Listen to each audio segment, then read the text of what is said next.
Hello, my name is Corporal Munson, and for my business communication class, I did my final project on improving physical fitness, specifically in my platoon, because I feel like we are limited on our strength exercises since we do mostly just cardio, a lot of running and 3-4 mile runs.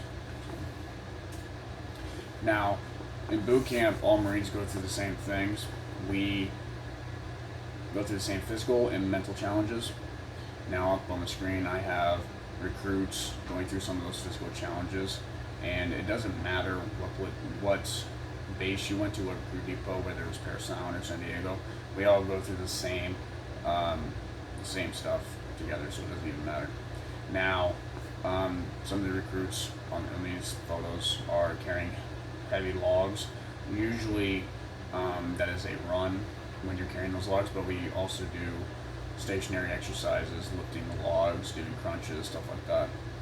And the top photo is recruits on the recruit depots lifting weights. We didn't get to do a lot of that personally in my platoon. I believe we only did that once ever, but there was a section with a lot of weights that actually we had the opportunity to go and lift them, but as a group PT, not individually.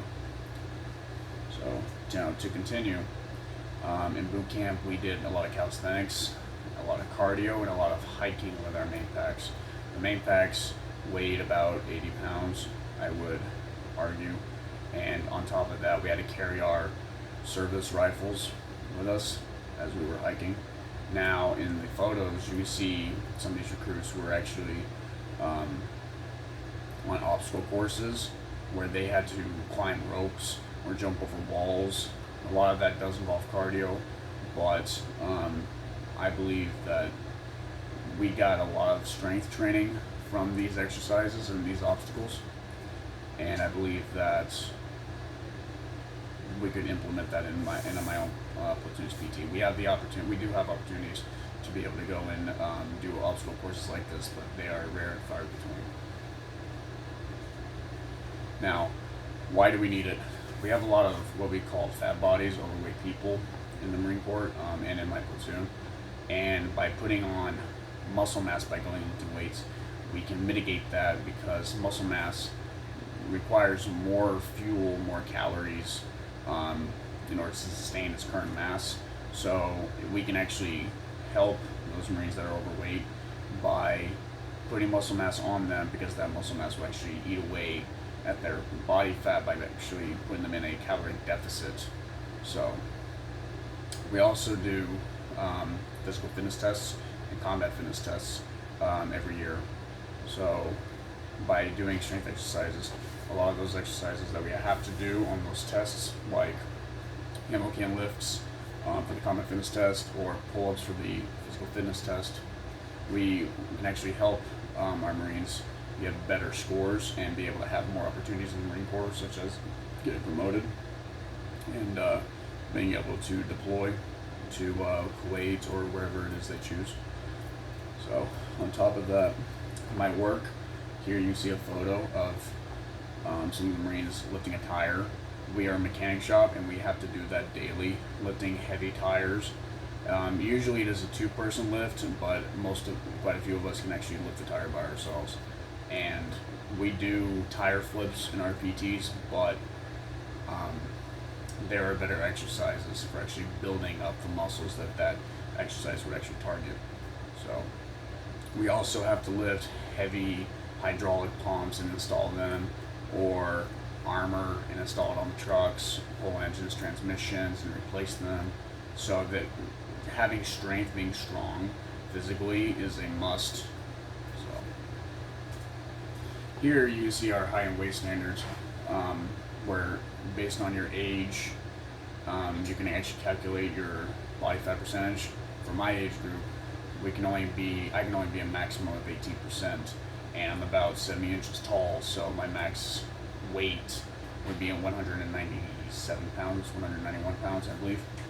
And a lot of Marines do not fall within those height and weight regulations, so their actually body fat composition is what gets looked at, and then they get taped. Now, some of the benefits, like I was saying, is fat. We can mitigate that by incorporating strength exercises into our PTs. Also, strength exercises can help with depression. Now, I don't think doing solely cardio is going to help somebody's mental state when being able to throw around weights and be able to see the results physically in the mirror can actually help with somebody's depression. Also, personally, I suffer from back pain, so by having strength exercises implemented into our PTs, our physical trainings, that can be mitigated because lifting weights, taking them off the racks and putting them onto the bars that we lift and putting them back on the racks when we're done can actually help strengthen those muscles unconsciously without us even having to do the exercises. Now, we just got these new things implemented into our platoons called high intensity tactical training boxes, or HIT for short. Now, these are a good resource for us to have because now it opens up a wide variety of many possibilities for us to have better workouts and be able to make our Marines physically better and look better in their uniforms and help those Marines that struggle with keeping their body fat percentage to a certain level and staying within height and weight standards. So, and here you can see a list of my resources where I got all of my information. A couple bits of my information I got from my unit currently, specifically the lifting the tires and actually having personally done the PFT and the CFT many times. So, also, I am getting LASIK tomorrow and I'm in self-quarantine, so I'm not allowed to have anybody in my room to help me videotape myself doing this. So, thank you.